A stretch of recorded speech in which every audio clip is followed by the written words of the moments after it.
that webbing is important to look for.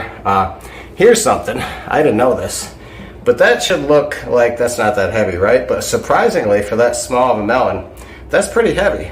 And what you're looking at, if you pick up the melon and it doesn't kind of surprise you about the weight, there's a problem. So that's a big thing. So, and I always don't look for the biggest melon. I want to find what I think is going to have the most flavor. Now, I picked up one today, I got to tell you, and I was surprised.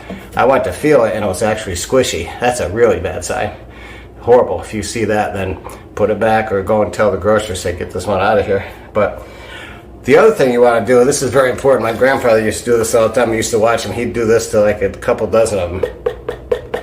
I don't know if you can hear that, but that's a good sound. If it's a thud, thud, thud and not really crisp like that, that probably means that you have one that's got way too thick of a rind and it's not ripe. Now, if there's no sound at all, like very little, that's another bad sign.